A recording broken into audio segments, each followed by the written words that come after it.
My name is Chris DuBois. I was a part of Team 2, and my job was the researcher. The basic biography of I.A. Richards is, he was born in 1893, died in 1979, and he was both born and laid to rest in England, having been educated at Magdalene College and a lecturer at Cambridge. He was an excellent scholar. He wrote multiple books. One of the books was one of our reading assignments, and that was The Meaning of Meaning, made in 1923. He also wrote The Principle of Literary Criticism and Practical Criticism. Another thing that a lot of people know about him is that he traveled the world in an attempt to spread what was called Basic English, a version of the English language that only consisted of 850 words.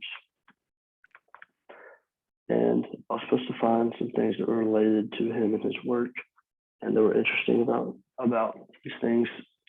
And one of the things that I found was all of the major world events that he lived through, which was both world wars, first ever use of the atomic bomb, first man on the moon, first flying of a plane, and a nuclear accident.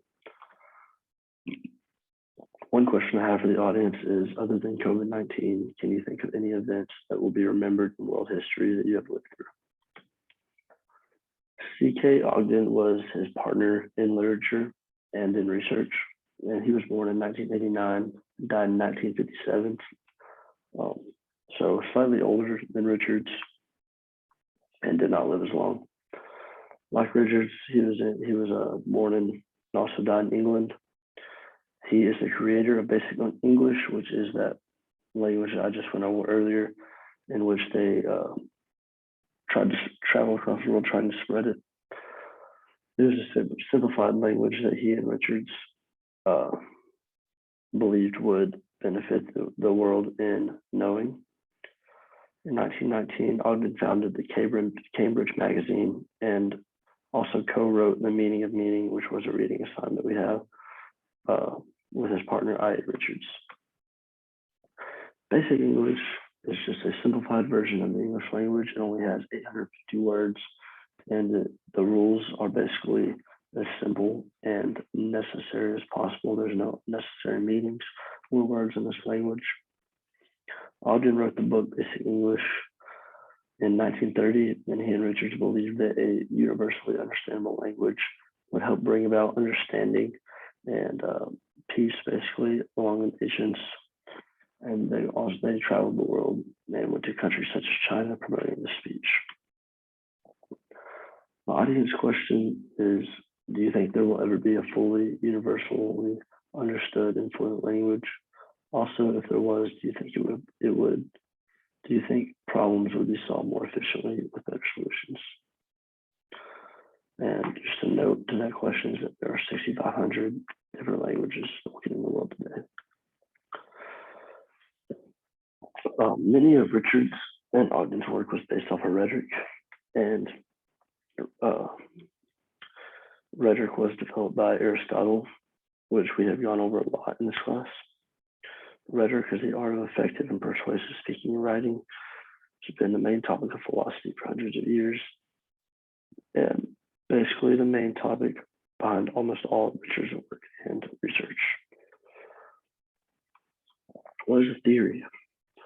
So according to science, it is usually centered around one specific idea. This idea is what the theoretician wishes to prove. Usually there's only one component to the specific question or idea, meaning there's only one specific thing the theoretician is trying to prove. I.A. Richards spent his career studying, examining, and thinking about rhetoric, communication, and argument. Once he paired up with Ogden, they together came up with multiple theories concerning these three things. Some of these theories include the meaning theory, definition theory, and the symbol theory. The Oxford University Press, which published one of our reading materials that was basically went over Richards and Ogden's work.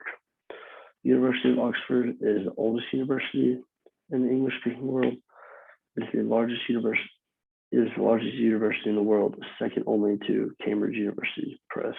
That is, the Oxford University Press is the largest. This department is governed by 15 of the world's top academia. The Oxford University Press published a work that was heavily influenced by Richard's The Philosophy of Rhetoric. This work included references and entire lectures from Richard's work. My audience question to the audience is, do you think there are any articles or publishings recently that will have as big impact on the world as the work of Richard and Ogden?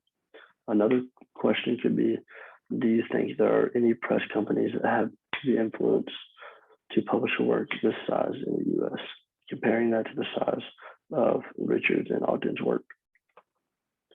That is my PowerPoint. I apologize for my voice, as I have a really sore throat. Thank you.